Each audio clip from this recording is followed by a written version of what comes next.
y también en nuestra nueva página web, que aprovecho de darla a conocer al tiro. Probablemente muchos de ustedes ya lo sepan, pero hemos trabajado en esto y tenemos una nueva web propia del webinar Colmex V, que pueden revisar en el chat, subiremos pronto el link, y en los correos de difusión que se les ha enviado. La página tiene los documentos que se van a presentar hoy, tiene los videos de las sesiones anteriores, también tiene material para los investigadores, material para estudiantes, y también tiene un poco la reseña biográfica de de toda nuestra red, de los estudiantes que integran esta red, y de los profesores que también colaboran. Así es que los invito a que pasen a verla después, si es que no la han visto, y bueno, nos hagan sus comentarios sobre ella. Quisiera agradecer también a Raymond Soler, de acá de la Universidad de Barcelona, por ayudarnos en en la implementación de la web, y también a Carmina Cardiel por ayudarnos en en la construcción del cartel de esta sexta sesión del webinar. Gracias a ello y gracias también a todos los profesores que nos apoyaron en esta tarea y a los estudiantes que también colaboraron en ella. El día de hoy vamos a tener dos presentaciones, igual que en las sesiones anteriores. La sesión en sí se estructura de la siguiente manera. Primero va a partir presentando Rodrigo Gordoa, del Instituto Mora. Rodrigo tendrá 15-18 minutos para presentar.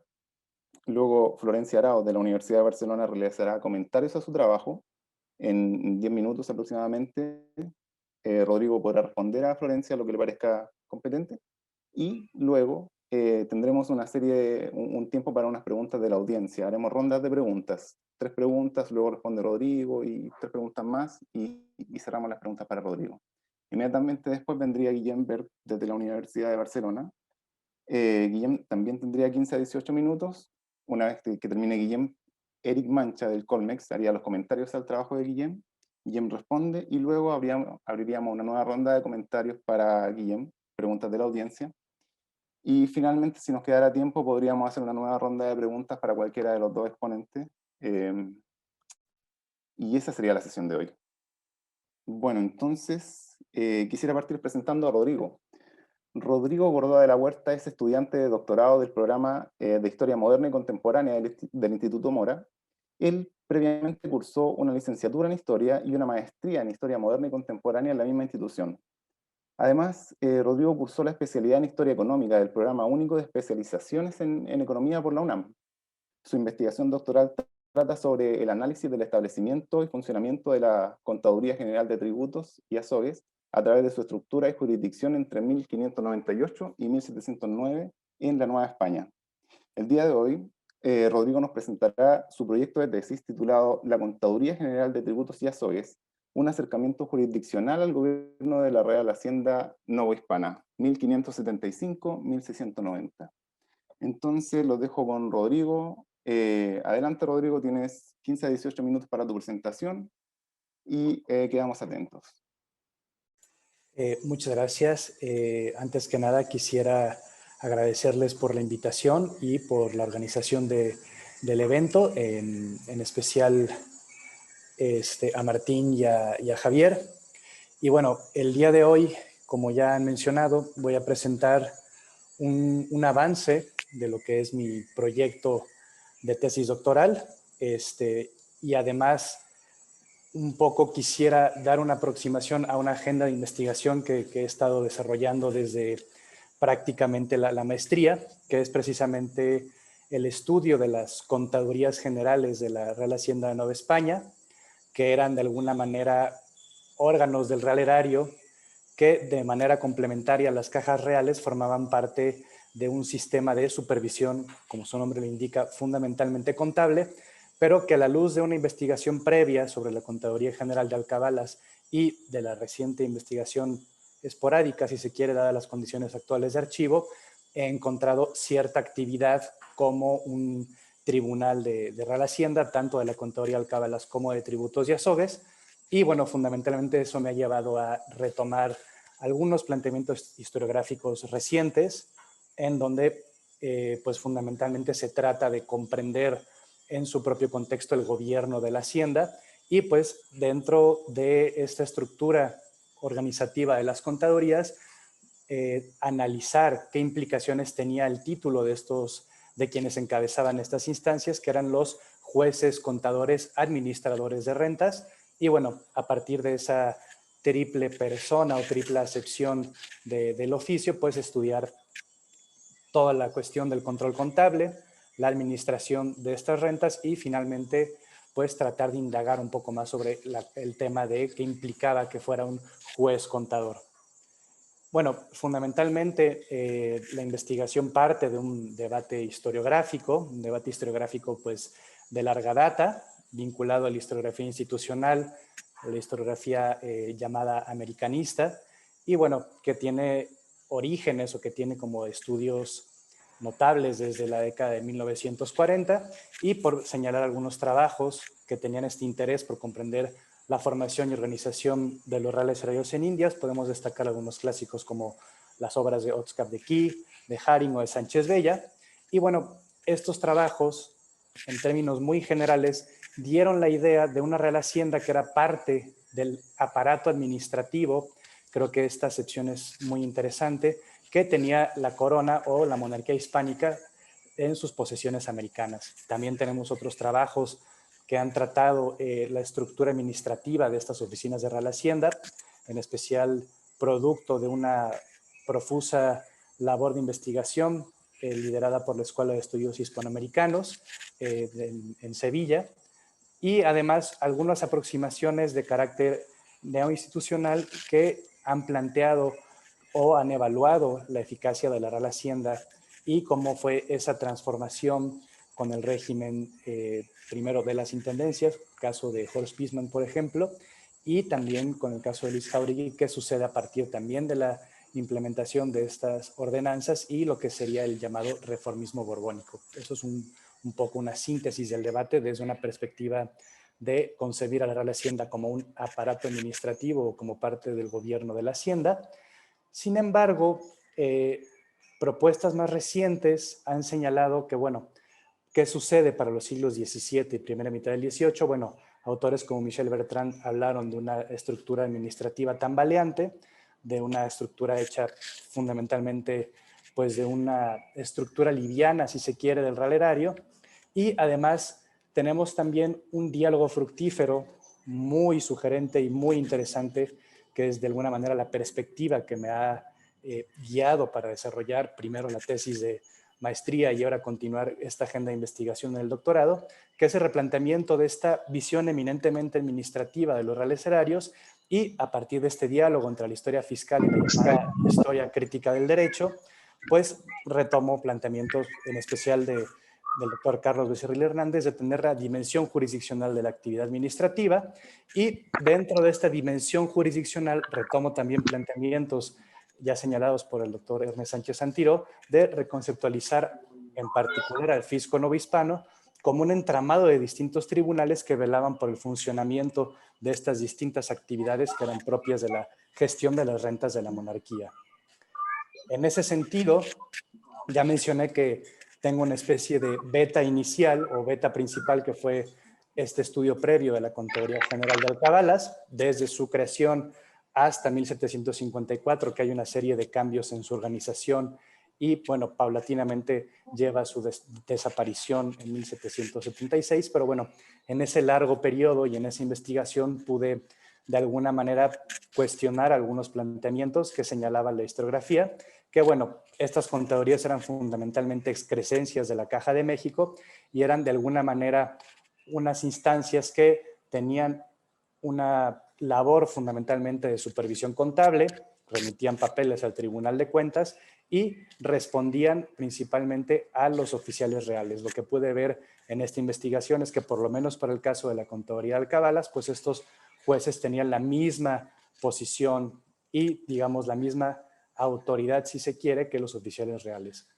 A partir de eso, pues como algunas hipótesis o planteamientos, señalo que estas contadurías generales, alcabalas, tributos y azogues, medianata, bienes de difuntos, etcétera, no fueron órganos de real erario dedicados nada más a una supervisión contable, sino que fungieron como instancias dotadas de jurisdicción.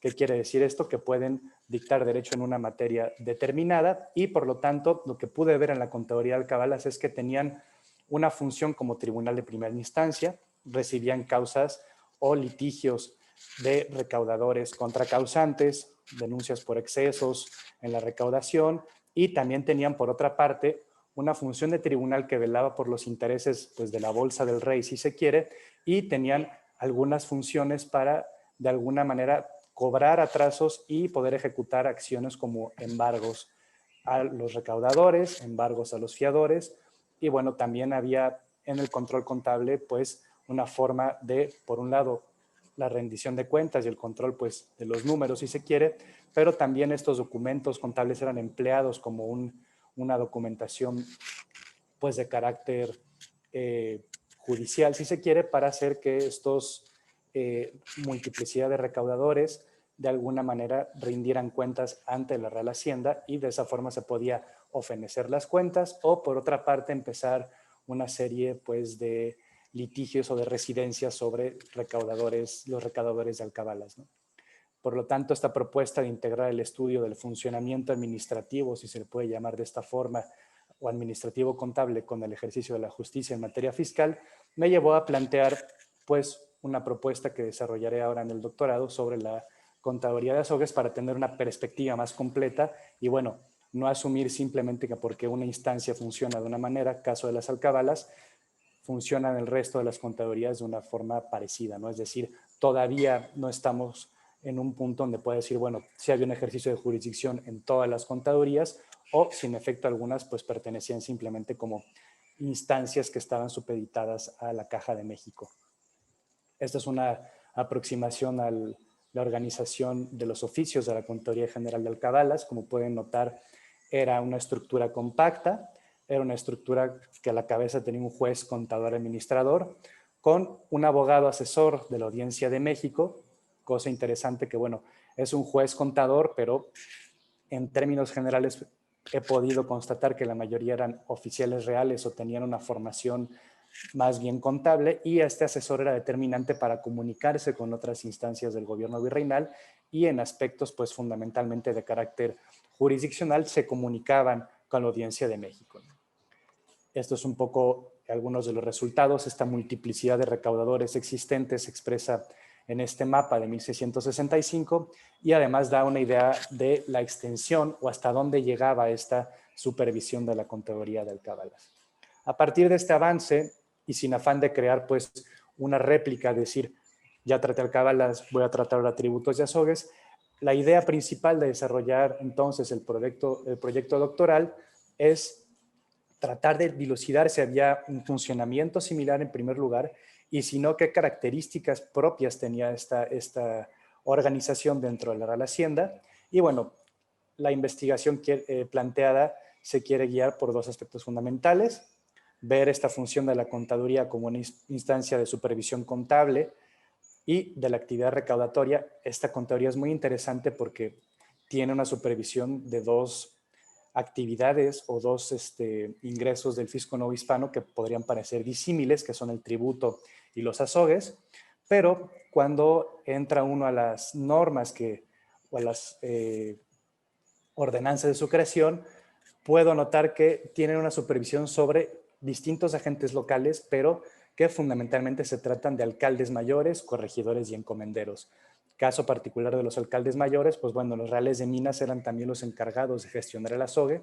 Entonces, de alguna manera, me planteo que esta conjunción de tributos y azogues responde no tanto a una cuestión fiscal o de ramos similares, sino que están supervisando a actores o agentes exactores parecidos o prácticamente los mismos. Y en segunda instancia, se plantea concebir a esta contaduría como un órgano del Real Erario con jurisdicción, y ver cómo era esta jurisdicción sobre los asuntos relacionados con la recaudación de los tributos reales, y por lo tanto su relación con instancias como el Juzgado General de Indios, también algunos agregados del tributo como el Servicio del Medio Real, y finalmente qué sucede con el estanco del azogue, ¿no? Que es un tema que me parece fundamental, dado que la historiografía ha señalado que era una tarea exclusiva de los virreyes o de la Junta de Hacienda, pero esta contaduría de azogues llevaba la cuenta de los atrasos y de lo cobrado por azogues, y también se encargaba de supervisar la distribución. Son muchas tareas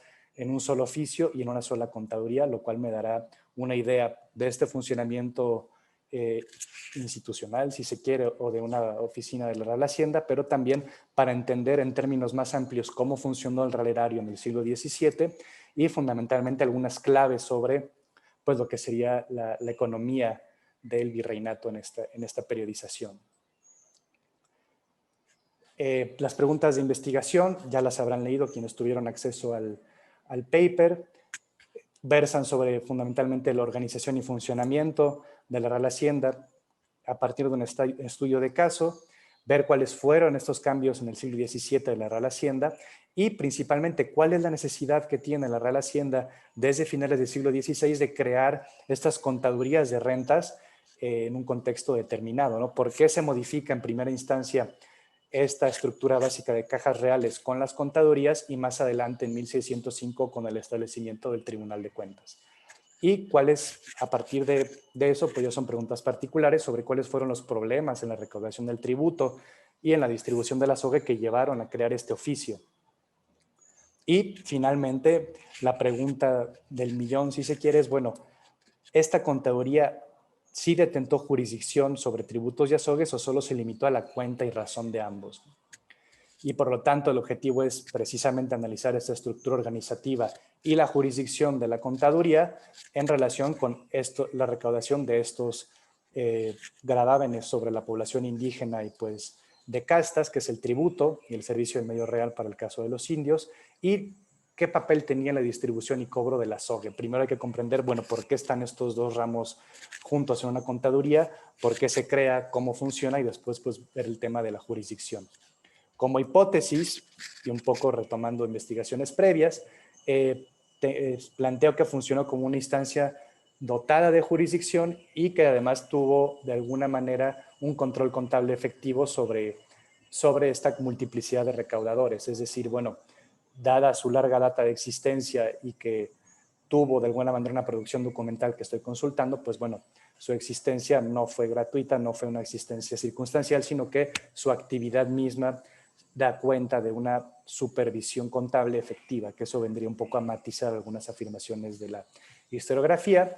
Y en aspectos metodológicos, retomo planteamientos de reconceptualizar los documentos contables como instrumentos, pues sí, de contabilidad, pero también una función de estos registros como una forma de control sobre el comportamiento de los oficiales en el manejo de los ramos del erario.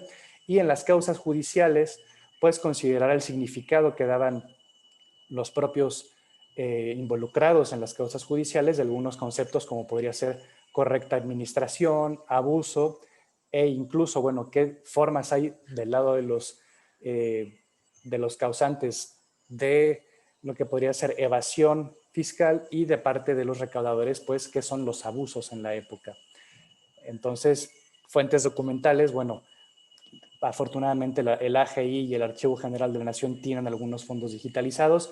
Ya tengo algunos avances en trabajo de archivo, afortunadamente, y creo que una de las principales propuestas es además pues, recurrir a archivos locales, Archivo Histórico de la Real Caja de Zacatecas, Archivo Histórico del Estado de Durango y Municipal de Morelia para tener un corpus documental que sea de carácter contable, de carácter judicial y también llevar al extremo de tener algún tipo de documentación de estos agentes locales en los reales mineros para el caso de la SOGE y en el caso de los tributos, pues de algunas alcaldías mayores con una población india, si se le puede llamar de esa forma, pues considerable.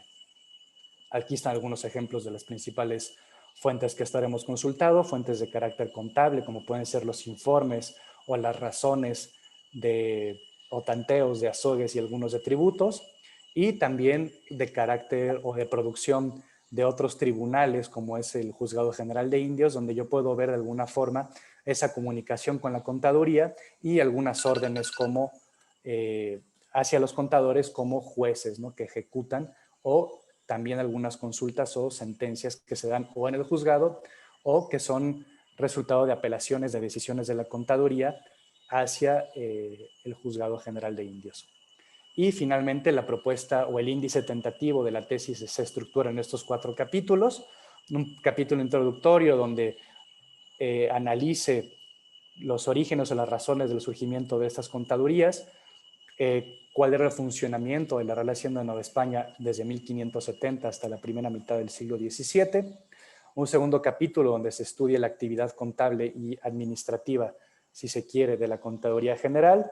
Un tercer capítulo donde se vea este ejercicio de la jurisdicción y también cómo se comunicaban con otras instancias del gobierno de la Real Hacienda. Y un cuarto capítulo donde trate yo de comprender los medios del acceso al oficio, quienes respaldaban financieramente a estos contadores para presentar fianzas para ejercer el cargo o para dar los conocidos servicios a la corona, servicios muy cuantiosos, y también estudiar su formación profesional, vínculos familiares y redes de interés. Entonces, a grandes rasgos, esto es la propuesta o la síntesis de una propuesta de investigación de tesis doctoral que estoy desarrollando, que está en ciernes, pero que fundamentalmente el norte que me guía es esta propuesta de una historiografía fiscal renovada para el caso de Latinoamérica.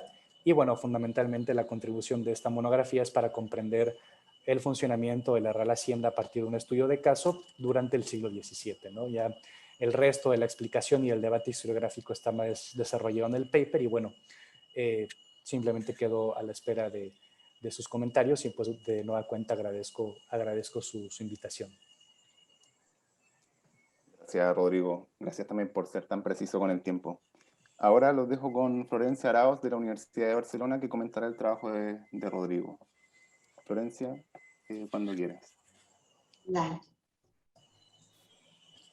Bueno, en primer lugar, me sumo a los agradecimientos a los organizadores, en especial por darme la posibilidad de participar más activamente en este seminario, a través de este comentario, y bueno, que fundamentalmente espero sea de alguna utilidad para Rodrigo.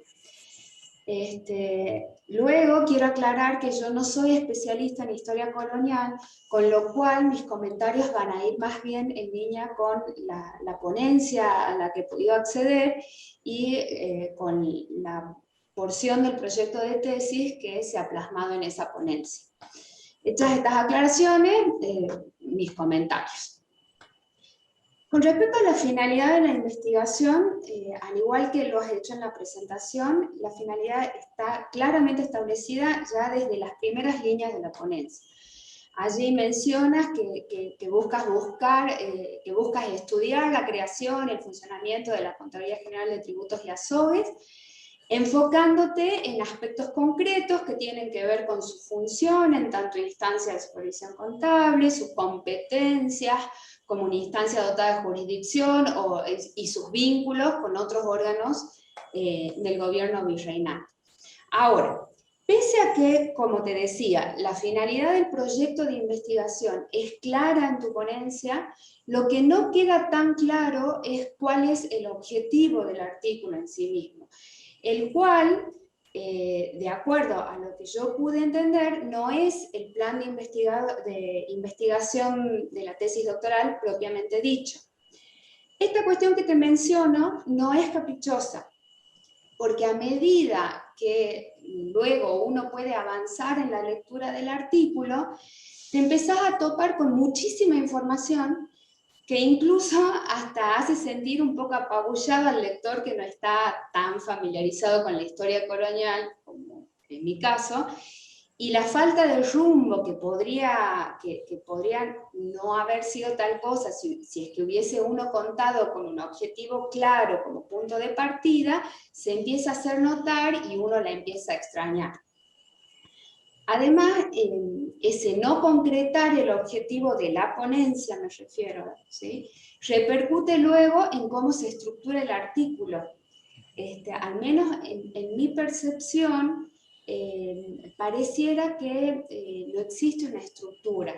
Comenzás comentando en base a qué textos realizás la ponencia, luego describís los principales resultados de una literatura enorme, te concentrás en los puntos en los que vos vas a trabajar, hablas de las fuentes de información, hablas de la metodología y cerrás con la estructura capitular que va a tener tu tesis. Es decir, que en el paper está presente, creo que todo lo que debería estar, pero falta una estructura que le dé orden y que simplifique la lectura y la comprensión de lo que estás presentando. Por otro lado, a partir de la lectura de la ponencia, queda claro el recorrido que vos ya vienes realizando en el estudio de este tema y por tanto tu familiaridad con el tema. Ahora, esa fortaleza tuya también pone de manifiesto las debilidades o carencias que tenemos los lectores no expertos.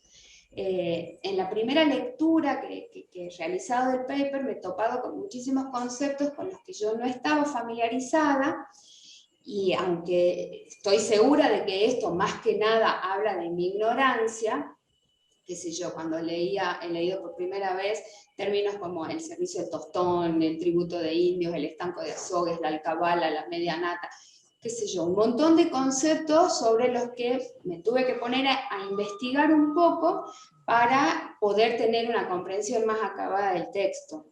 Y entonces ahí se me cruzaba una idea que bueno, de nuevo, pone más que nada en evidencia mi ignorancia, y me preguntaba, ¿no valdrá la pena una nota al pie, una pequeña aclaración, incluso un glosario en el que expliques algunos de estos conceptos? Pero bueno, te repito, tiene que ver más con mi ignorancia, creo.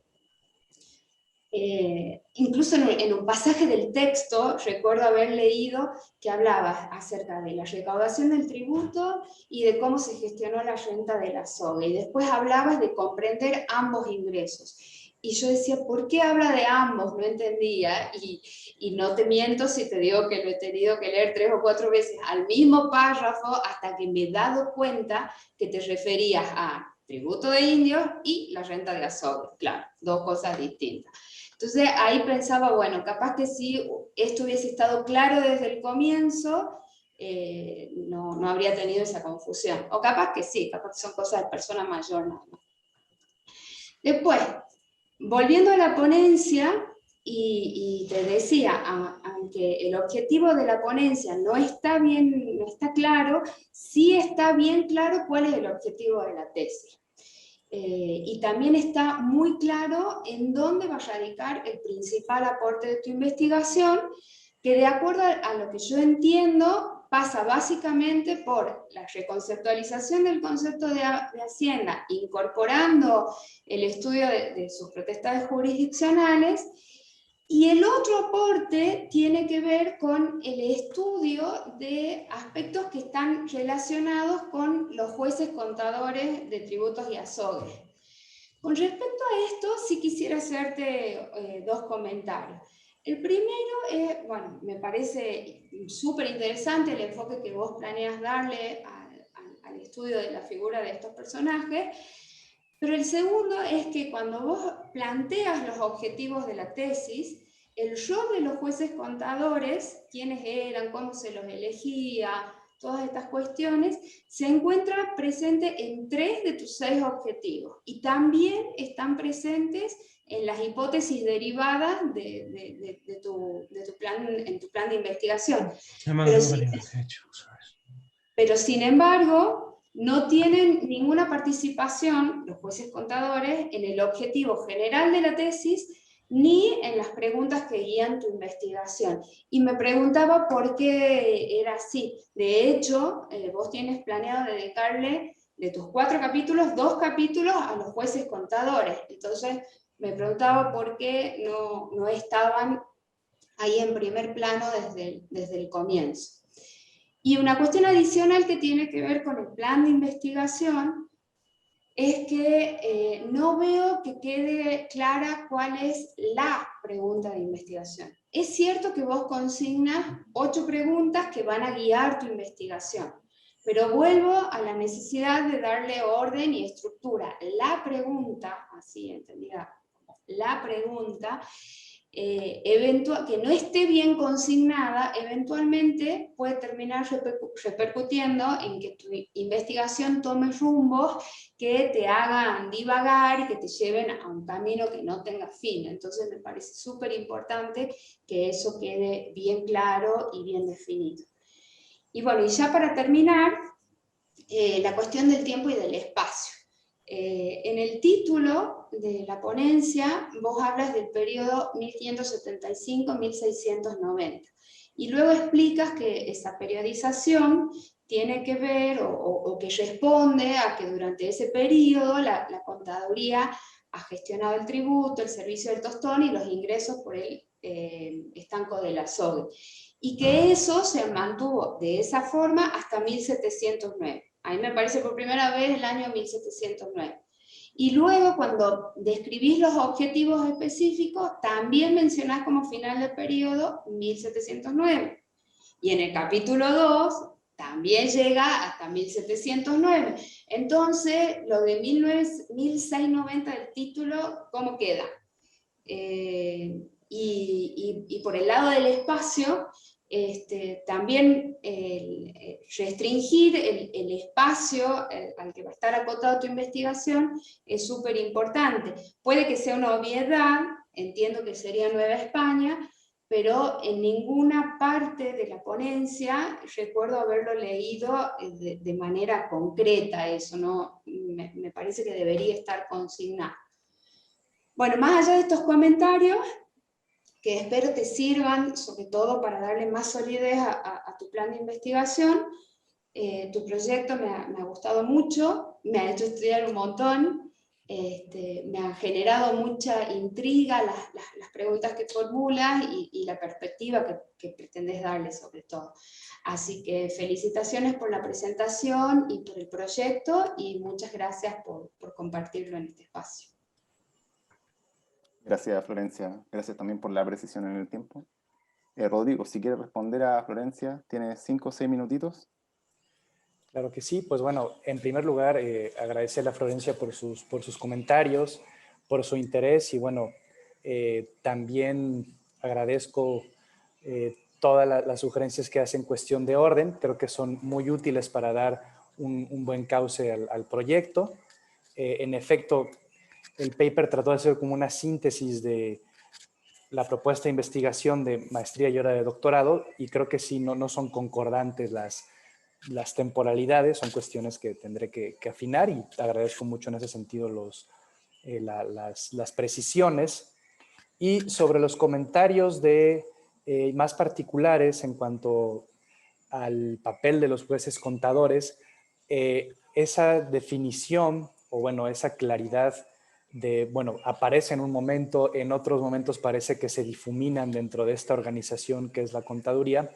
Creo que me va a resultar muy útil colocarlos en el objetivo general y en el resto de los capítulos o de aclarar que es un análisis de historia institucional con un capítulo nada más dedicado al estudio de los agentes o de los actores, ¿no? En ese sentido creo que me resulta muy útil problematizar al respecto de, bueno, estudio la contaduría o a los contadores. Creo que en ese sentido me podría dar una claridad en la investigación que sin duda va a facilitar mucho la labor de redacción, de investigación en archivo, etcétera, y también tener una claridad con la contribución a la historiografía. Y también para mí es muy importante y en ese sentido me pareció un ejercicio interesante qué sucede con el lector que no está inmiscuido en temas de Real Hacienda, ¿no? Creo que muchos de los conceptos y de las explicaciones que yo podría dar están dirigidos a un grupo muy reducido de interlocutores y es muy útil que ampliar perspectivas con un lenguaje un poco más claro y con este glosario que propones, cosa que me parece algo que tiene que estar en la tesis y que es excelente para, de alguna manera, tratar de extender esa exposición del tema a un público más amplio, ¿no? En ese sentido, pues agradezco mucho también los comentarios y también estas pequeñas dudas que a mí me genera, por ejemplo, el caso de estudiar o la contaduría o los jueces, pues sí, están reflejados en el texto, es algo que yo tengo que reflexionar y modificarlo, ¿no? Y bueno, también me motiva mucho que, pese a no ser temas pues que tú trates que haya generado interés y bueno, además eso me lleva a decir, bueno, va por buen camino y pues habrá que también manejar una forma de comunicar las cosas para un público más amplio. Entonces creo que sería todo. Bueno, muchas gracias, Rodrigo. Gracias a ambos por presentación y comentarios. En el chat está puesto por si alguien quiere hacer alguna pregunta para que se vaya apuntando.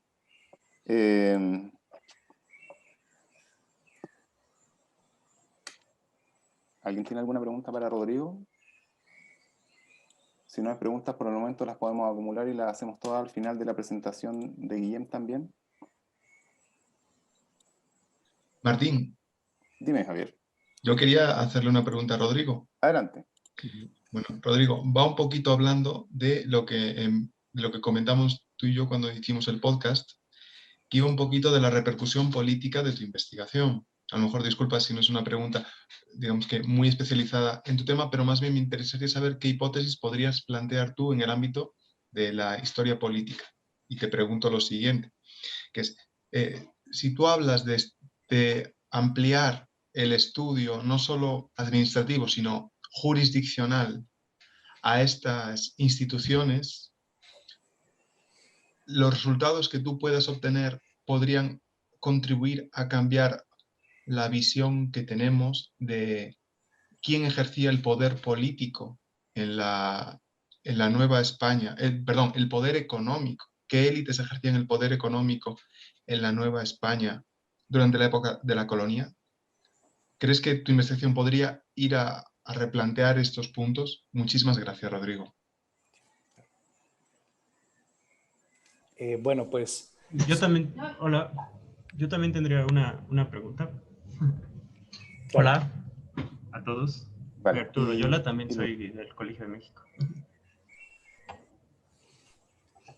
Me gustaría preguntarle a Rodrigo, un poco en el sentido que está preguntándole Javier, sobre este objetivo que mencionas, ¿no? Sobre las facultades y las competencias de los jueces.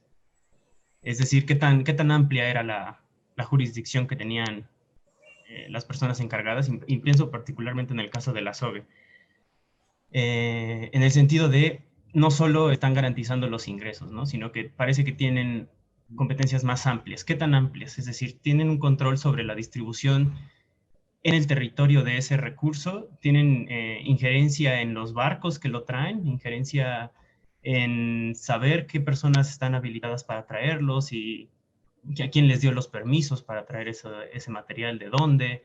Creo que por ahí puede ir esta idea que dice Javier, ¿no? Es decir, al entender mejor en qué consistía su jurisdicción, pues quizás podemos atisbar un poco qué tanto control también tenían sobre el movimiento de un recurso tan importante como el ASOBI, ¿no? Entonces, por allí sería mi pregunta, esa amplitud de su jurisdicción. Eso sería todo. Gracias, Arturo. Parece que había otra pregunta. Si alguien tenía esta pregunta, la hacemos para que Rodrigo responda a las tres. Sí, hola, yo tenía una, lo he puesto en el chat, supongo que te refieres a mí. Sí, yo tenía una pregunta más que nada un poco por curiosidad y un poco como sugerencia, ¿no? Es decir, imagino que tu investigación un poco en el proceso de evolución y construcción de una hacienda durante la época moderna. En este sentido, ¿cómo se relaciona o cómo podríamos comparar el desarrollo de estas estructuras de alguna manera hacendísticas en Nueva España con las que se daban en la metrópoli y a la vez con las que se daban en otros países europeos? Esta sería mi pregunta.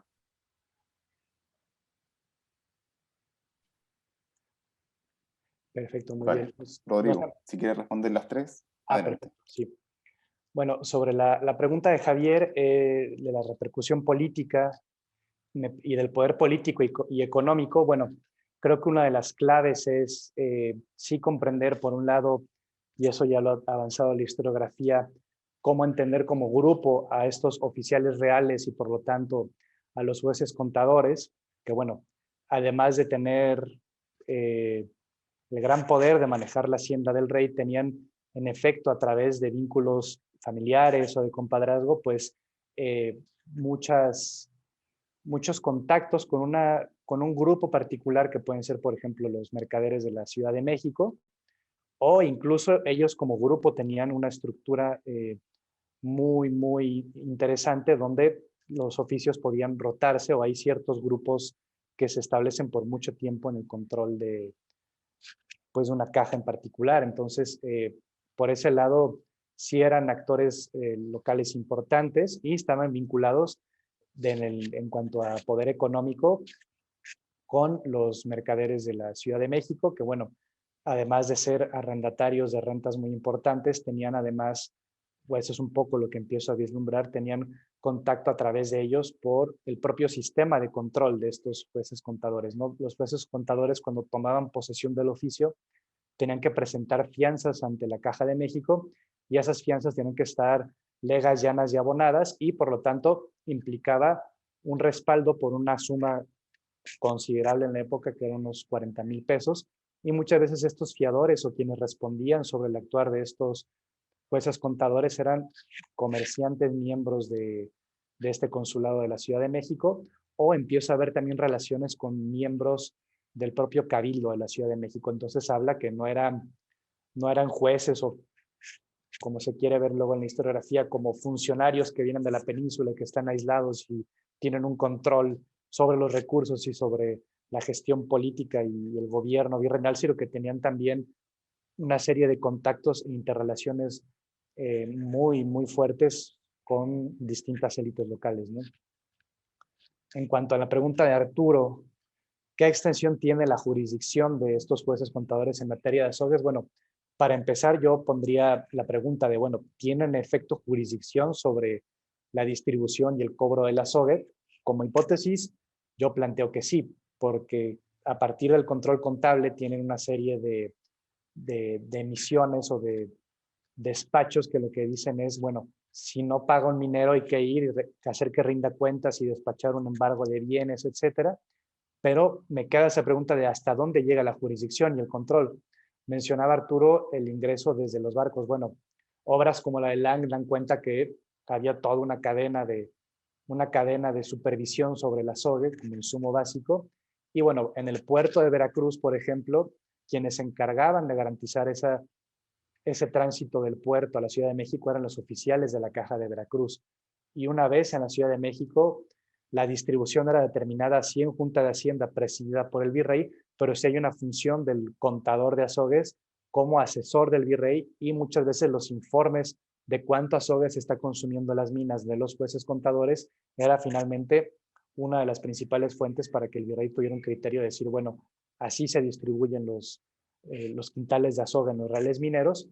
Y bueno, ya a partir de ahí podré ver si existe o no cierta supervisión más allá de la Ciudad de México, porque, bueno, en algunos reales mineros donde existían cajas reales, había también un control y una distribución de los oficiales de cada una de estas cajas. Por ejemplo, Zacatecas es un caso ya estudiado por la historiografía, y Zacatecas a su vez redistribuía este azogue a reales mineros pues menores o dependientes al partido de Zacatecas a través de receptores dependientes de los oficiales. Es una cadena ahí que se va de alguna manera difuminando en la distribución del azogue, pero sí noto una supervisión más directa, o si se quiere, una supervisión férrea sobre alcaldes mayores.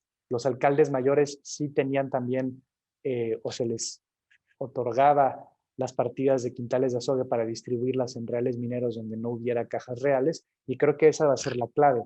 ¿Qué tanto hay una supervisión o un poder o una jurisdicción sobre los reales mineros con cajas reales, o si en efecto se trató nada más de una supervisión sobre las minas donde existía sí un alcalde mayor, pero no una caja real? Son como sutilezas que tendré que analizar en el trabajo, que me parecen muy, muy pertinentes la pregunta que hace Arturo. Y finalmente la pregunta de Guillén sobre la metrópoli, cómo se compara este sistema fiscal con el resto pues sí, de los erarios que pueden ser el erario propio de la península o del resto de los países europeos. Bueno, yo pondría dos características en común, muy generales. La primera es, bueno, un estado constante de guerra en el siglo XVII que lleva al esfuerzo de estas monarquías por tener una captación fiscal lo más expedita posible para sufragar gastos de guerra. Y por otro lado, en el caso de la península, principalmente para el siglo XVI y XVII, es que pese a la intención original, caso de las alcábalas, de tener un control directo de oficiales reales sobre las rentas, lo que sucede es algo muy parecido al proceso que sucede en España.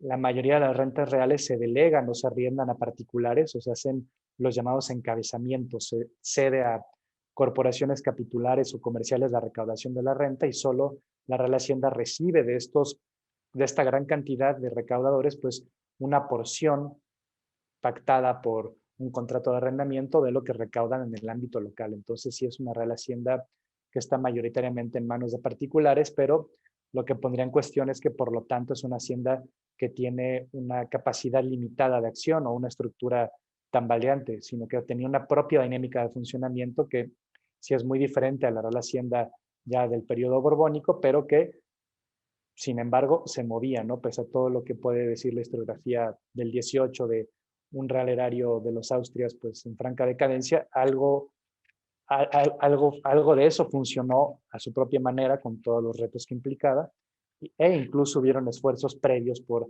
elaborar una cierta administración directa o centralización con el establecimiento previo a finales del 17 con superintendencias. Un poco es como yo lo veo, tratar de entender el real erario del siglo XVII desde su propia lógica, ¿no? Tratar de desprender un poco de compararlo con el real erario del XVIII, ¿no?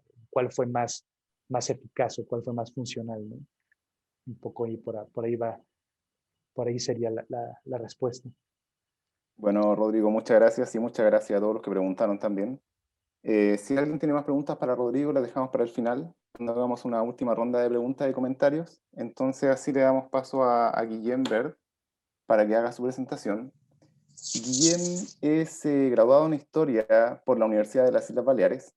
Él hizo un máster en Historia Económica en la Universidad de Barcelona y desde 2017 es candidato a doctor en esta misma universidad, doctor en Historia Económica. Su investigación actual trata sobre el periodo formativo de las políticas familiares en España entre 1900 y la década de 1940 y específicamente trata sobre los orígenes del seguro de maternidad y los subsidios familiares. El día de hoy, Guillem nos presentará el segundo capítulo de su tesis doctoral titulado La configuración del seguro de maternidad en España, 1900-1936, debates y consensos. Así es que nada, Guillem, por favor, adelante, tienes 15 a 18 minutos para tu presentación. Y eso, adelante. Bueno, muchas gracias, Martín. Muchas gracias a todos por estar aquí. Comparto presentación. Bien.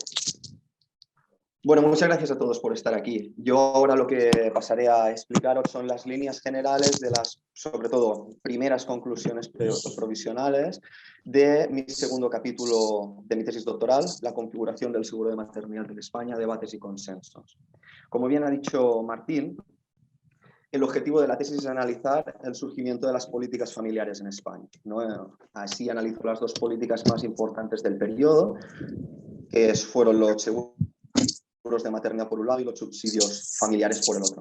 No, así pues, en este capítulo lo que trato es de analizar la configuración del seguro de maternidad en España, el proceso relativamente largo de configuración. Específicamente intento ver cuál fue el papel de los diversos grupos sociales en la misma, ¿no? Y cuando digo configuración me refiero, por un lado, a tiempos, ¿no? A los tiempos de aplicación, y en segundo lugar a modelo, a forma del seguro finalmente resulta. En este sentido, creo que el seguro de maternidad o estudiar el seguro de maternidad es importante por dos razones esenciales. La primera de ellas es que es una de las políticas familiares más importantes del periodo y además la primera que se aprueba en relación con los subsidios familiares, específicamente. Y la segunda es que representa un punto de inflexión en la transición entre un tipo de legislación protectora, es decir, dirigida a un tipo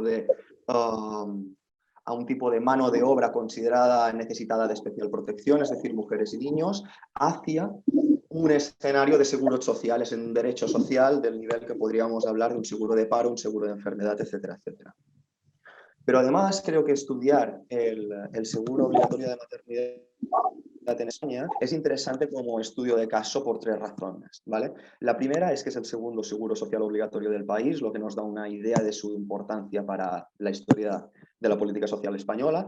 La segunda, que a pesar de ello los debates en los que se inserta y en los que se configura este seguro vienen a ser similares a otros en Europa, y cuando digo otros me refiero tanto a otros seguros de maternidad o a otros seguros sociales más en general. Y el tercero es que, a pesar de ello, el seguro de maternidad español se aprueba en solitario. En la mayor parte de países europeos este seguro se aprueba en combinación con el seguro de enfermedad, con lo cual este hecho nos hace un seguro de maternidad español como un buen caso de estudio a la hora de analizar pues, las opiniones que los grupos sociales tenían en específico hacia el seguro de maternidad. Y mi trabajo dialoga con dos líneas teóricas básicas o dos líneas interpretativas de la literatura, ¿no? La primera de ellas son las interpretaciones que podríamos denominar políticas sobre el surgimiento de la política social.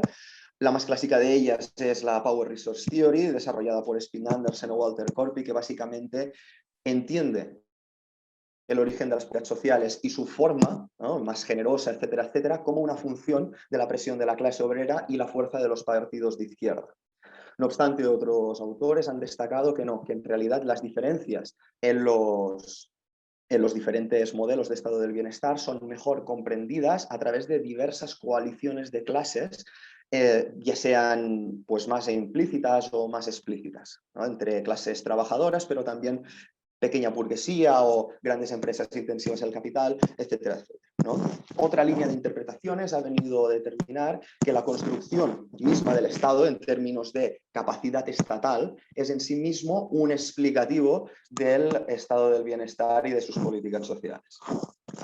Y por último, otra línea bastante fecunda de interpretaciones han venido a considerar el rol de las ideologías religiosas, en concreto del catolicismo, normalmente en un sentido negativo, ¿no? Esta literatura los vincularía a, bueno, a seguros contributivos más vinculados al estatus de asalariado, con estados del bienestar más conservadores, etcétera, etcétera. La segunda de las líneas de literatura con la que dialogo en este trabajo son qué relación tienen los movimientos de mujeres en particular y las relaciones de género más en general sobre la formación de políticas sociales. En este sentido, cabe destacar la primera hipótesis, que es la hipótesis del maternalismo, ¿no? Y es que existen diferentes autoras que han destacado cómo la ideología de la maternidad vinculada al movimiento político de las mujeres las permitió influir sobre la formación de políticas sociales, pero a la vez a costa del reforzamiento de la familia tradicional de tipo patriarcal. Al contrario que ellas, han tendido a dar más importancia a la participación laboral femenina, a la alianza con el movimiento obrero y una relación un poco conflictiva con él, etcétera, etcétera. En cuestión, la relación entre estos dos elementos sigue sin estar clara.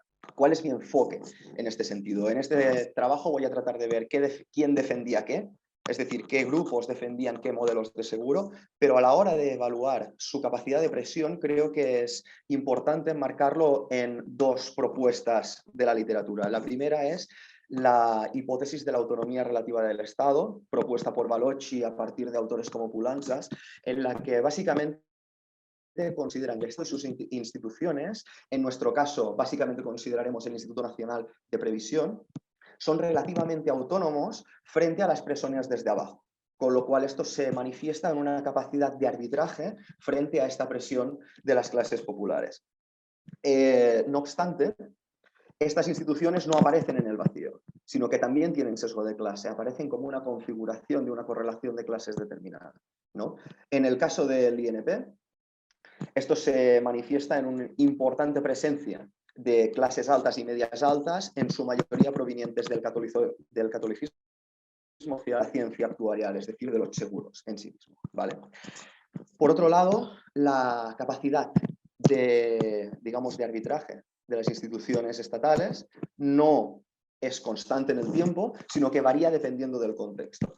En concreto, algunos autores, ¿no?, de la hipótesis de problem pressure han dicho que en contextos, por ejemplo, de una elevada conflictividad o de crisis social institucional, favorecen en sí mismos la innovación en política social, con lo cual la combinación de estas dos perspectivas me parece interesante para complementar las visiones vistas anteriormente.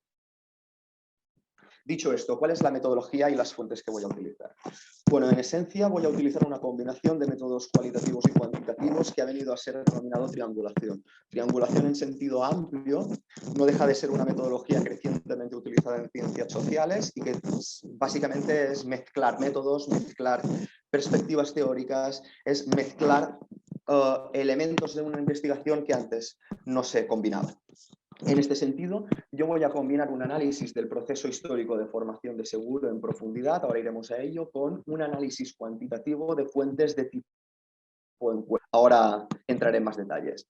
En la parte cualitativa del análisis, básicamente me centro primero en analizar y comparar toda la legislación que surge desde las primeras leyes dato de prohibición del trabajo de las madres después del parto, hasta la aprobación del seguro y la puesta en marcha del seguro en época de la Segunda República, ¿vale?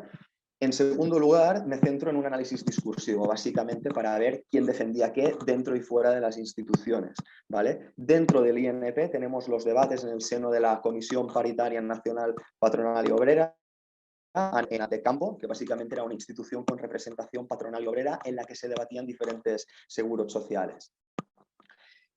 Y en el debate público, digamos, tenemos numerosos testimonios. Aquí básicamente voy a hablar de la conferencia de Barcelona, pero en el paper digamos que trato otros testimonios.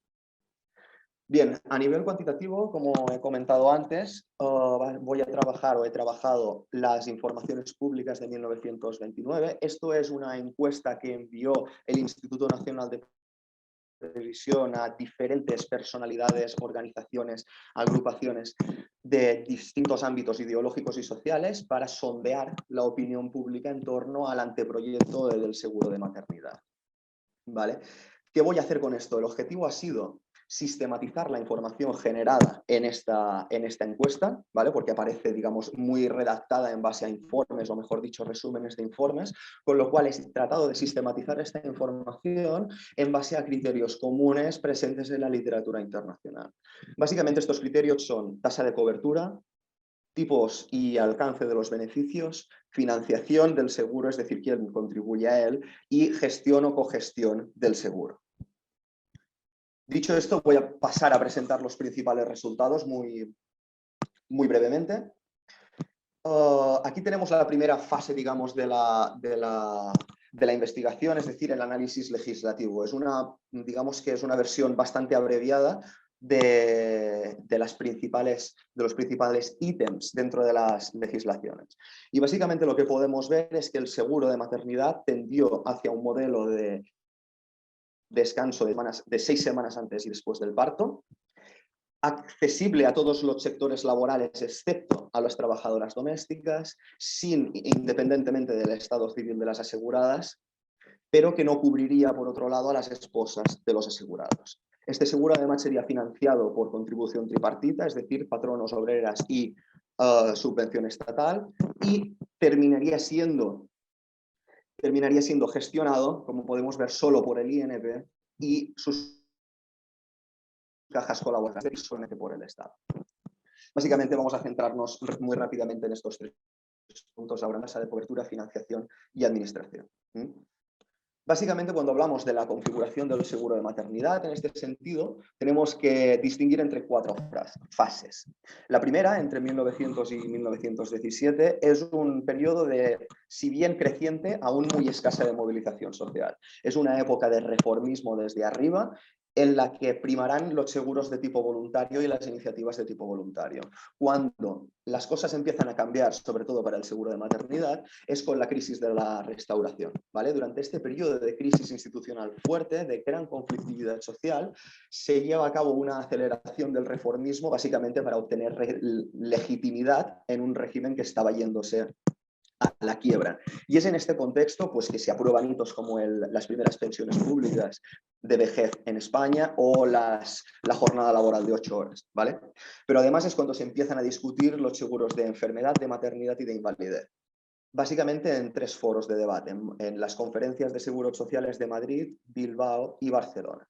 Aquí voy a centrarme especialmente en Barcelona porque es de donde salen, de sus conclusiones en esta conferencia, sale el germen del anteproyecto que finalmente se va a aprobar.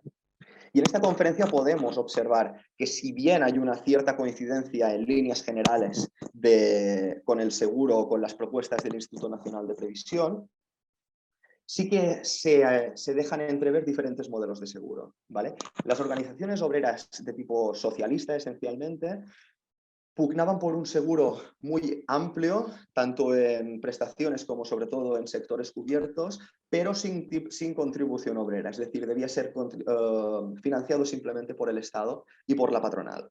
Además, pugnaron muchísimo por la exclusión de las compañías de seguros de la coadministración del seguro de maternidad. Eran los que tenían el modelo más estatista, por decirlo de alguna manera.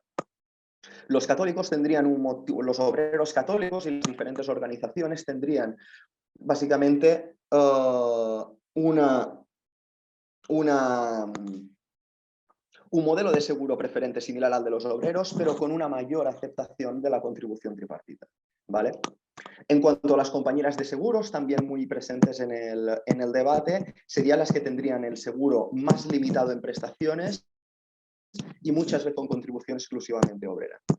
En cuanto a las mujeres y a las organizaciones femeninas, destaca su posicionamiento en línea con las organizaciones católicas, cosa que no nos debe extrañar porque todas pertenecían a algún tipo de organización católica, todas las que participan en la conferencia.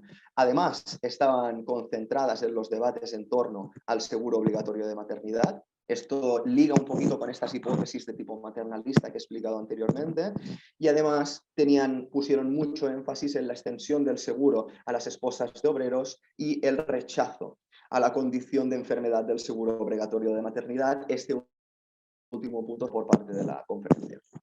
En cuanto a las organizaciones patronales, de manera interesante, si bien estaban invitadas, no participaron de los debates, sus resistencias vendrían luego, ¿vale?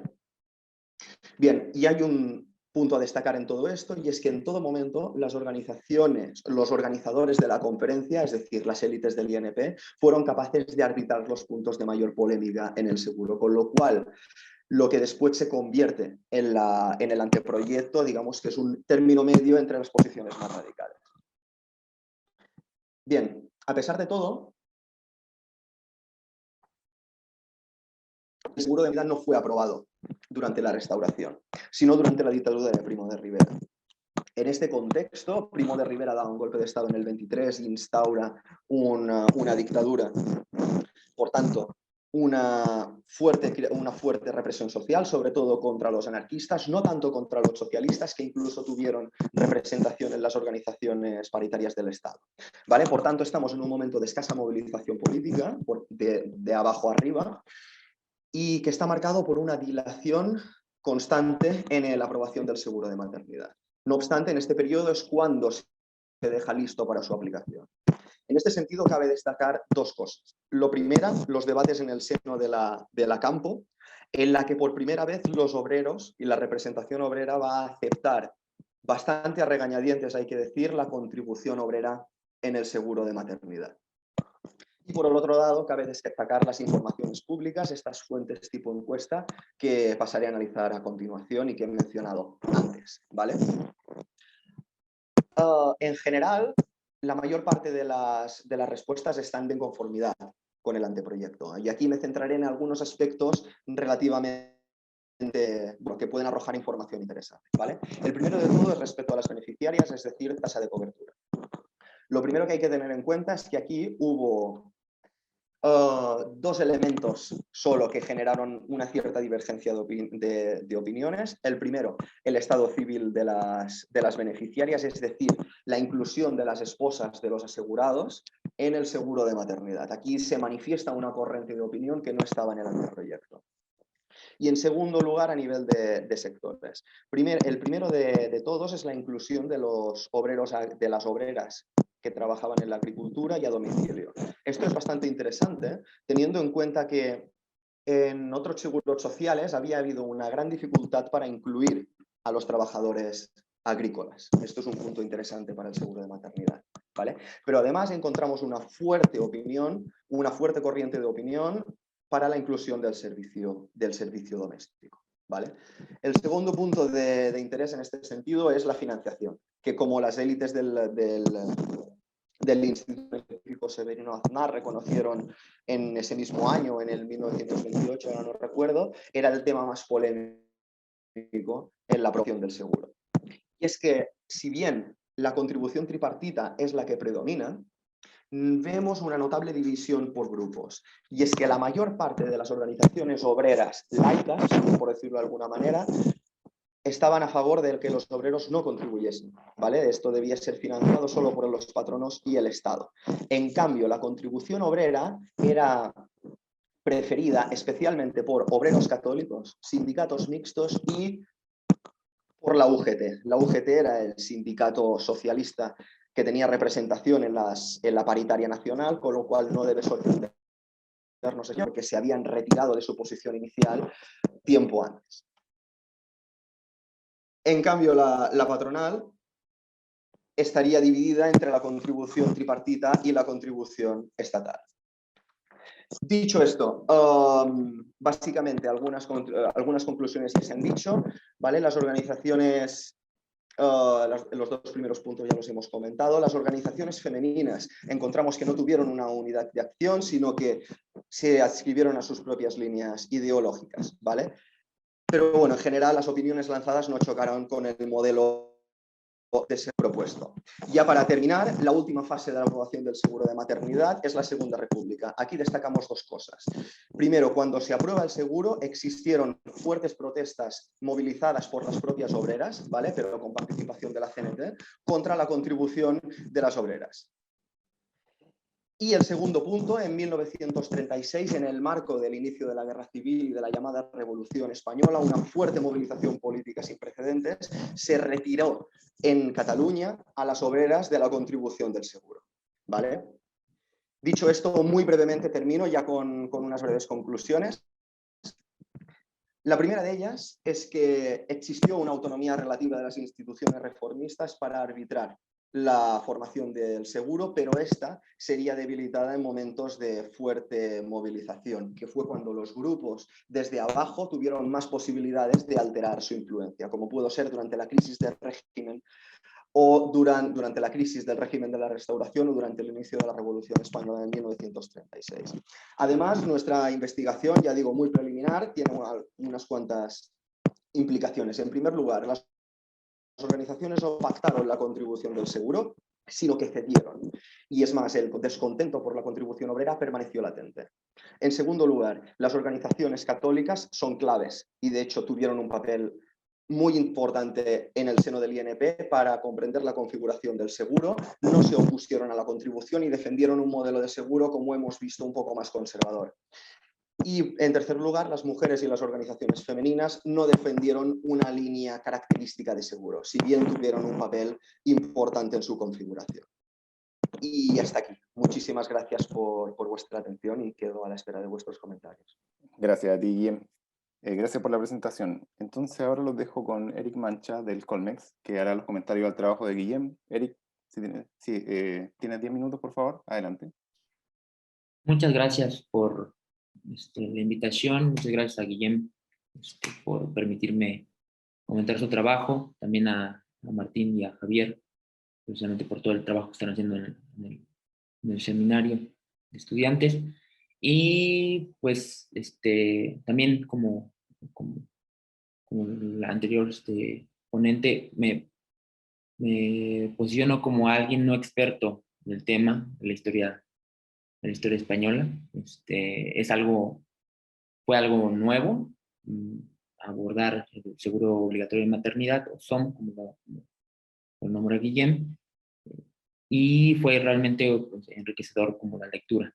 Sin embargo, tengo algunas observaciones que hacer sobre alguien que está leyendo por primera vez, entendido un segundo capítulo de una tesis que tiene que, como objetivo claro,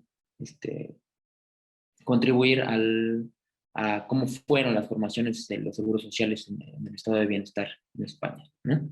Bueno, Guillem aclara muy bien su objetivo. Creo que el trabajo, por lo menos desde el principio de la introducción, deja muy claro cuál es el objetivo de ver el seguro obligatorio de maternidad y desde el marco teórico cuál cuál es el objetivo de contribuir a dos principales literaturas, que es las determinantes del surgimiento de los estados de bienestar, más concretamente qué grupos sociales o facciones políticas contribuyeron, y también la formación de políticas sociales con relaciones de género, como él ya lo ha dicho. En términos de las fuentes, también entiendo muy bien esta metodología de triangulación, que es una metodología cuantitativa cualitativa. Sin embargo, tengo ahí alguna duda. En términos cuantitativos, tienes solamente las informaciones públicas de 25-27. Ahí sería la pregunta por no tienes acceso a más como fuentes estadísticas, porque siento que a veces el periodo de 1900 hasta 1922, que es cuando tenemos la conferencia de Barcelona, queda un hueco cuantitativo, por lo menos en esa parte. Que se puede llenar con lo cualitativo, entiendo, pero sí sería importante llenar el hueco con estadísticas que te den cuenta un poco de cómo fue evolucionando la configuración de este seguro obligatorio de maternidad. Ahora, con respecto al primer periodo, haces como una síntesis de la primera ley, la ley Dato, que es esta cuestión impulsada por las sociedades católicas y que parece como la creación del INP, ¿no?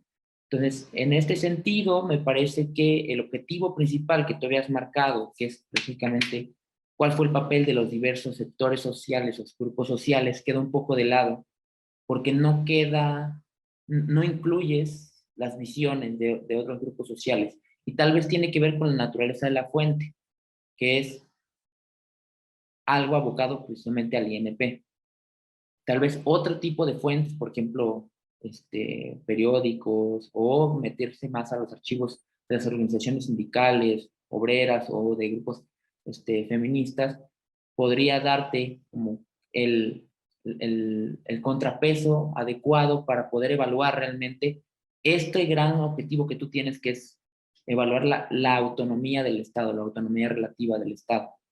Y es ver qué tanto realmente estas organizaciones pesaron o no pesaron y si realmente entraron o no a la discusión. Pero siento que como si nos abocamos un poco a las fuentes como oficiales, institucionales, pierdes un poco de lado por lo menos esa visión, por lo menos en el primer periodo de 1900 a 1917.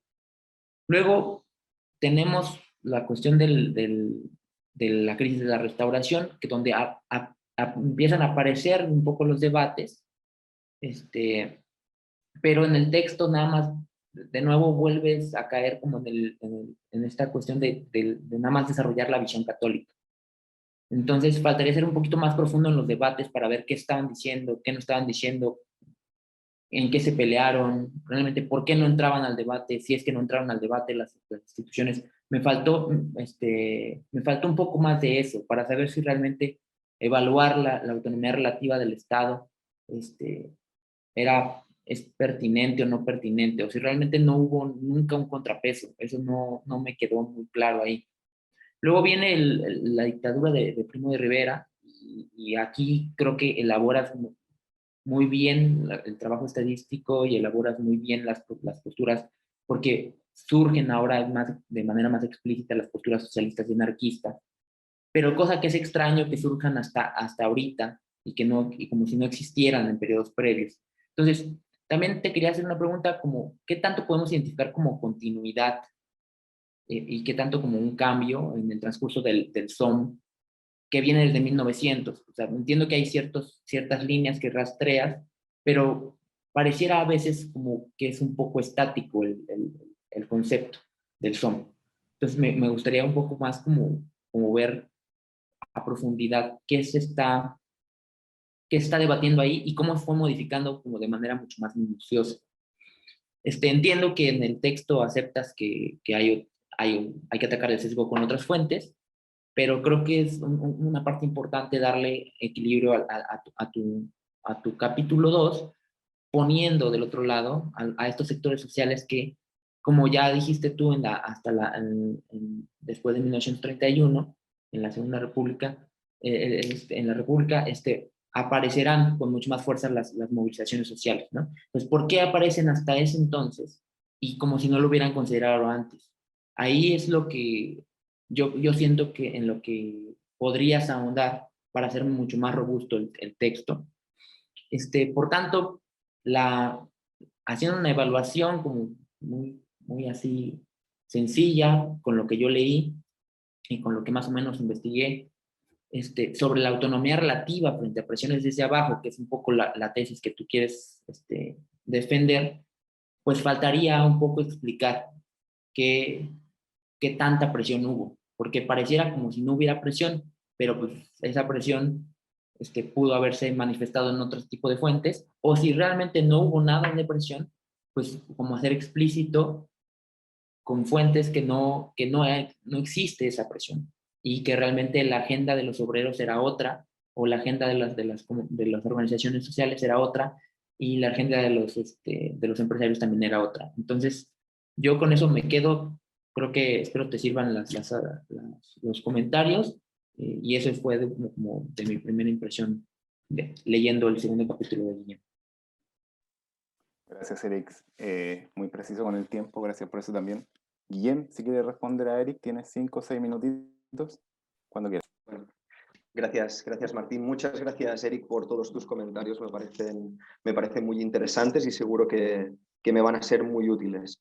Para empezar, bueno, yo creo que al final todo se resume en que, bueno, básicamente hay como un hueco documental y un hueco a la hora de considerar la presión de los grupos sociales, excepto hasta el momento de la dictadura de Primo de Rivera, si he entendido bien. En este sentido, quizás yo, claro, esta parte la había tratado, he dado por su las cosas, y esto es un error importante. Sí creo que yo en esta parte, sí creo que en esta parte, claro, lo he tratado como al no haber grandes debates sobre el seguro de maternidad en sí, y es que por ejemplo, las organizaciones socialistas empiezan a interesarse de forma potente por los seguros sociales a partir de alrededor de la Primera Guerra Mundial, en España al menos, que es cuando comienzan a colaborar fuertemente con el Instituto Nacional de Previsión y demás. En esta época hay algún programa socialista que lo que defiende pues, es la legislación protectora clásica, es decir, la prohibición del trabajo de mujeres y niños sin financiación, pero creo que es muy interesante ponerlo, ¿no? Y quizás introducir incluso los debates en el Congreso de los Diputados sobre la ley Dato, que esto lo tengo buscado y tal, así que bueno, me parecen conclusiones muy pertinentes y muy interesantes. ¿No? Y al final, claro, quizás al intentar dar primacía o al intentar fijarme mucho en cómo actúa la institución, en cómo actúa el INP, al final termino olvidando la otra parte de la autonomía relativa, que es la parte que se tiene que explicar de alguna forma, ¿no? Y al final quizás quedan demasiado explicadas las posiciones de los católicos y no explico más la de los socialistas. Doy muy por supuesto, quizás escuchando tu comentario y demás, quizás doy demasiado por supuesto las posiciones anarquistas, que sí, claro, como no querían seguros, pues no participan en nada, pues quizás hay que matizar todo esto un poquito y hay que introducirlas pertinentemente. En cuanto a tu pregunta, esto de cuánto hubo de continuidad y cuánto de cambio en el tema del seguro de maternidad, pues básicamente el cambio es el cambio de la legislación protectora al seguro social que se da básicamente durante la Primera Guerra Mundial. Esta es la principal transformación y a partir de ahí se desarrollan o se posicionan una serie de posiciones que por lo que he podido ver hasta ahora son resultados y muy preliminares de la investigación, pues son los que he resumido en la conclusión, ¿no? Digamos, los obreros defendían un modelo más amplio sin contribución, los católicos eran más partidarios eran más proclives a la contribución, dentro de su ideología está mucho más corporativista, mucho más organizada, etcétera, etcétera. Y en general las posiciones se mantienen bastante iguales. Pero bueno, muchísimas gracias por todos tus comentarios, Eric. Los voy a tener muy en cuenta y seguro que los incorporo en versiones posteriores. Gracias. Gracias, Guillem. Gracias, Eric, también. Entonces abrimos el turno de las palabras. Si alguien tiene alguna pregunta para Guillem, puse en el chat si alguien quería apuntarse, pero he visto que nadie lo ha hecho. Pero si alguien tiene preguntas para Guillem, puede hacerlo aquí.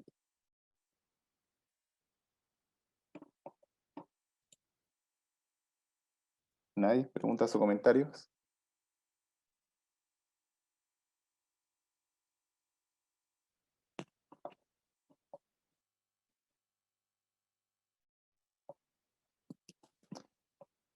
Vale.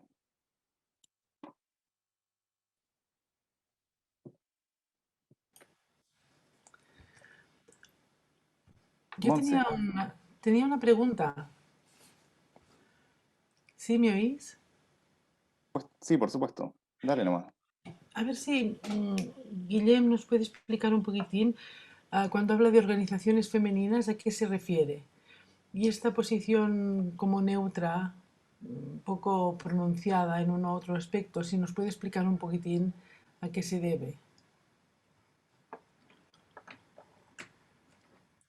Si hay otra pregunta, la hacemos al tiro y vamos acumulando para que Guillem responda a todas de corrido.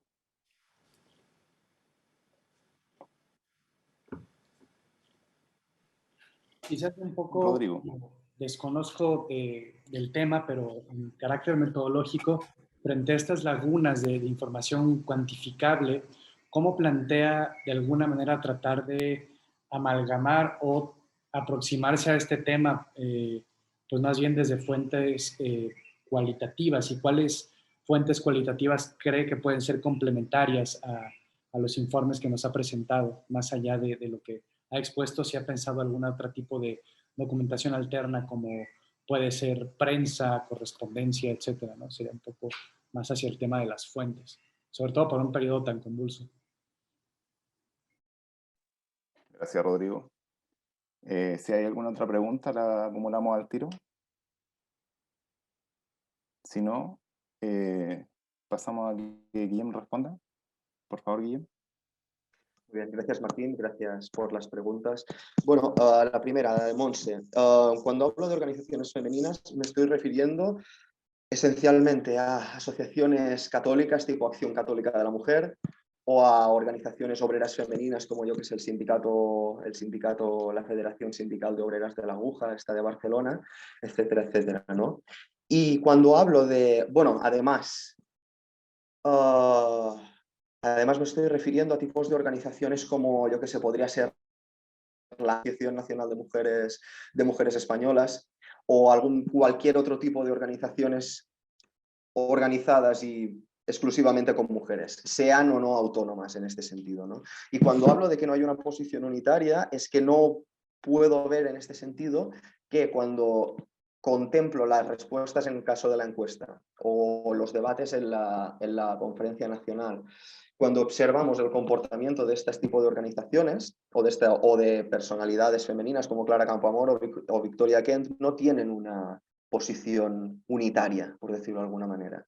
Al final, las socialistas defenderán lo que las organizaciones socialistas y las obreras católicas defenderán lo que las organizaciones obreras católicas en este sentido me refería. Y en cuanto a la pregunta de Rodrigo, sí, bueno, existen otras muchas fuentes cualitativas que se pueden usar. De hecho, esta metodología que utilizo puede usarse de dos maneras, o dándole primacía a la información cuantitativa y usar la cualitativa de complemento, o usar la información cualitativa como principal y la cuantitativa como refuerzo. ¿No? En este sentido, mi investigación usa la segunda aproximación a esta metodología. En concreto, pienso utilizar ya dentro de poco, ya estoy recogiendo los datos, de hecho, bueno, o recolectando la información de los debates presentes en el Congreso de los Diputados, que hay algunos, pero no son los principales en la configuración del seguro de maternidad, pero siempre dan información. A nivel cuantitativo, y esto me recuerda a la anterior pregunta de Eric también, bueno, hay diversos trabajos que recogen estadísticas de huelga. Esto sería interesante para poner en contexto esta presión social, sobre todo dentro del contexto de crisis de la restauración.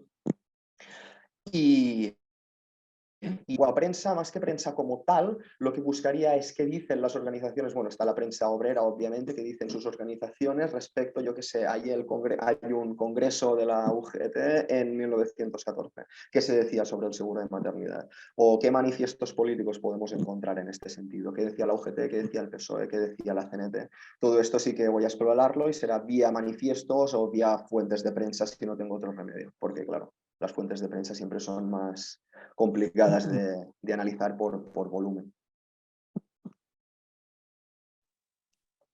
Gracias, Guillem. Javier, ¿quieres preguntar algo? Claro, quería preguntarle a Guillem, sobre todo porque aquí veo a muchos colegas que van a empezar sus tesis y están en la etapa de proyecto y demás. Quiero preguntarte, tú ya que tienes una investigación consolidada ya, que ya has avanzado, tienes capítulos y demás, entre tu planeación inicial y el proyecto que podías haber presentado aquí y lo que acabas de, lo que has y a lo que has llegado, ¿puedes comentar si ha habido diferencias, cómo te ha sido ese proceso, si ha cambiado mucho todo el desarrollo? Si ahora tuvieras que presentar una tesis sería muy distinta. Cuéntanos tu experiencia, vamos a aprender de eso. Bueno, gracias, Javier. En mi caso soy un ejemplo malo porque en mi caso cambió prácticamente toda la tesis. Yo tuve un giro de tesis que fue cuando de hecho entró Monse a codirigirme. Y en mi tesis original, en mi planteamiento, digamos, la cuestión de género ocupaba un tercio de la tesis, que era precisamente el trabajo sobre el seguro de maternidad. Entonces, al final vimos que esto tenía mucho recorrido, que tenía que además está mucho de manifiesto hoy en día, y decidimos enfocar toda la tesis para allá. Y a partir de aquí la movimos específicamente a las políticas familiares. Miramos estas dos políticas que son las más relevantes, ¿no? Seguros de maternidad, subsidios familiares, al final, durante la primera mitad del siglo XX son las más importantes de las que se desarrollan, y dijimos, pues vamos a tirar por ahí. Pero sí, en general yo creo que es bastante común que los proyectos cambien. Así que si alguien ve que está empezando a cambiar la tesis y que no se lo esperaba, que no sé, es lo más normal del mundo. Guillem, gracias, Javier. Jordi, veo que tienes la mano levantada. Si quieres preguntar, Sí. adelante. Sí, hola Guillem.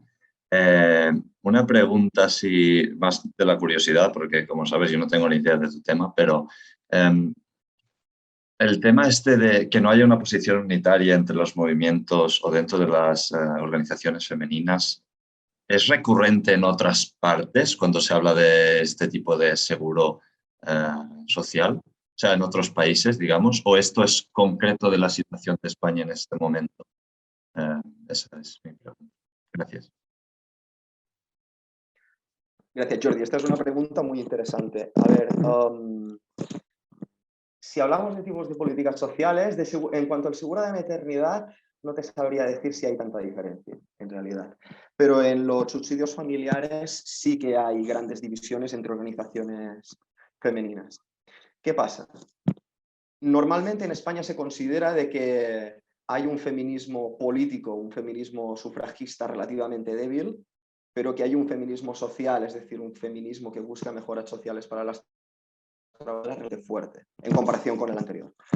En países como Gran Bretaña, en cambio, Estados Unidos, hay grandes organizaciones femeninas con, bueno, independientes y autónomas que tienen posiciones unitarias sobre muchísimos de estos temas. Entonces, aquí estaría una primera diferencia. No obstante, también es importante que, por ejemplo, en Francia o Alemania, no hay estas grandes organizaciones femeninas del nivel, obviamente, que encontramos en Gran Bretaña o en Estados Unidos, pero en cambio se consiguen posiciones bastante unitarias precisamente en temas de políticas sociales, con lo cual es común que estén relativamente divididas. Yo creo que sí y no, dependiendo del tema. En seguro de maternidad específicamente, te diría que quizás no tan común. No tan común.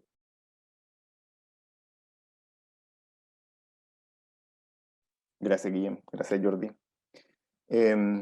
Vale, si alguien tiene más preguntas para Guillem, las podemos hacer al tiro. Y si no, podemos hacer una ronda de preguntas para Rodrigo. Si alguien tiene preguntas para Rodrigo, puede levantar la mano o escribir en el chat.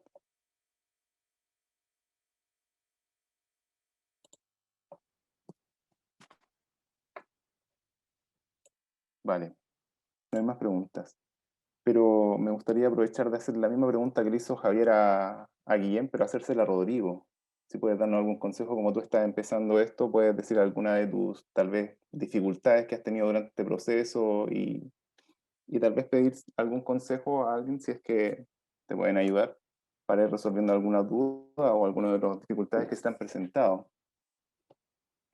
Claro, bueno, creo que dos de los principales retos en este momento de elaboración del proyecto han sido, bueno, por obvias razones, en primer lugar, el acceso a la información documental y en ese sentido, la elaboración de hipótesis me ha resultado un tanto, no diría problemática, pero sí ha sido un buen dolor de cabeza en el sentido de, bueno, muchas de las hipótesis, de repente uno no tiene la seguridad de si van por un buen camino precisamente por el tema de las fuentes, ¿no? Dado que es un estudio monográfico de una instancia muy particular, tengo algunos estudios similares para cajas reales, por ejemplo, o para otros espacios de las Indias, pero casos similares a lo que estoy tratando hay muy pocos y lo que he obtenido de la web pues no me da todavía para hacer alguna hipótesis que considere sustanciosa todavía, ¿no? Quizás esa parte de acceso a la información que, bueno, paulatinamente empieza, por lo menos en México, a ser algo que avanza muy, muy lentamente, se está resolviendo, pero hipótesis y objetivos, cómo tener como esa claridad para en pocos párrafos tener pues ya lo que va a ser la guía principal o el argumento principal de la tesis, ¿no? Y qué tan grave o no es que se modifiquen sustancialmente objetivos e hipótesis a lo largo de la investigación, por ejemplo. Eso sería como de las cuestiones a las que me he enfrentado, pero bueno, también dadas las condiciones actuales de estudio, pues hay otras fortalezas, ¿no? Creo que a diferencia de mi experiencia en la maestría, algo que estoy elaborando a profundidad es la revisión historiográfica y en ese sentido también a partir de esa revisión historiográfica creo que he podido hacer, de alguna manera, salvar ese tipo de dificultades, ¿no? Claro, gracias Rodrigo. Javier. Te voy a comentar una cosa de lo último que has dicho. Has dicho, no sé cuán grave es que cambiemos nuestras hipótesis y nuestras perspectivas. Bueno, yo aquí te querría decir una cosa que me dijo, de hecho, alguien que está en esta reunión, que en su momento me dijo Mar Badía, que fue, no falsees la investigación. Tú tienes tus preguntas y tus hipótesis.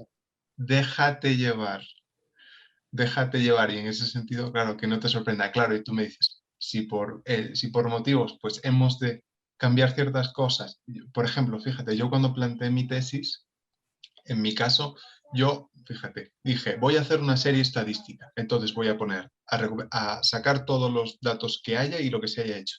Voy a hacer mi serie y después voy a sacar las conclusiones, y digamos, entonces ese tercio final de tesis al que ahora me voy a enfrentar, tan amplio lo dejé que dije yo, vamos a ver hasta dónde llego.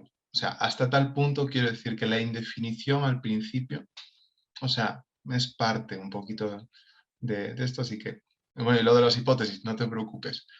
Tus hipótesis seguramente cambian al mismo tiempo que cambiará tu forma de pensar. Gracias, Javier.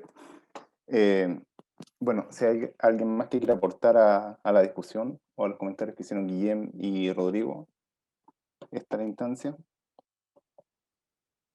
Si no, no pasa.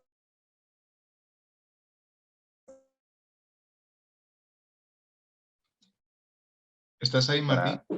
Ya, Florencia. Sí, ¿no se me escucha? Ya está. Sigue, perdóname, sigue. Vale, conexión inestable, ahora veo. Vale, no, nada, estaba agradeciéndole a todo el mundo por estar acá, agradeciendo a Guillem, a Eric, a Florencia, a Rodrigo, por la presentación y los comentarios. Y gracias a todos también por haber participado y decirles que lo que estamos intentando hacer con Javier y con todo el equipo que nos apoya en esto es justamente crear una instancia colaborativa donde los estudiantes puedan presentar no solo sus investigaciones, sino también sus problemáticas que han encontrado en el camino, como estas últimas dos preguntas que le hicimos a Rodrigo y a Guillem, y que también estaban en el podcast, en la última parte del podcast de cada uno de los expositores. Entonces, nada, todos tienen aquí la red de contactos. Si es que en algún momento se les ocurre algún consejo o algo para nuestros expositores, por favor háganlo. El correo está a disposición de todos. Y si pueden mantener líneas de comunicación directa entre ellos, genial. Por mi parte, nada más que darle las gracias. No sé si Javier quiere añadir algo más. Tal vez alguna noticia, no lo sé.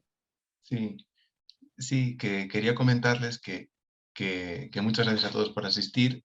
Muchísimas gracias, Martín, de verdad, por dirigir esto. Muchísimas gracias, de verdad, a todos los que han trabajado. Todos han trabajado mucho, los expositores, los ponentes, y agradecemos mucho que hayan contribuido a esto.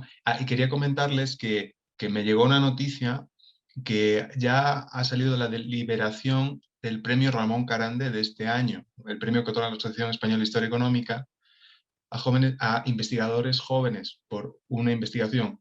Y en este año, en esta edición, ha ganado, bueno, ha sido considerado como ganador Alex Urrego, que es, bueno, es un chico de la Universidad de Barcelona, que es colaborador nuestro, colombiano, que bueno, yo me llevo muy bien con él y todo, y muchos lo conocemos, y pues darle la enhorabuena a que sepáis que ha entrado, ha salido, no sé si está, ahora creo que ya no está aquí, pero bueno, en cualquier caso, recordarle y bueno, darle la enhorabuena, eso sí es importante. Y muchas gracias. Martín, ¿concluyes? Gracias, Javier. Y nada, felicitaciones a Alex. Se lo haremos saber después. Y eso, muchas gracias a todos por estar. Muchas gracias a Guillermo, Florencia, Eric, Rodrigo. Y nada, que tengan un gran fin de semana y nos vemos en una nueva oportunidad. Recuerden visitar la página web y si tienen algún comentario o algo, háganlo por favor. Estamos dispuestos a escuchar todo esto. Monse, ¿quieres añadir algo? No te escuchamos. No te escuchamos.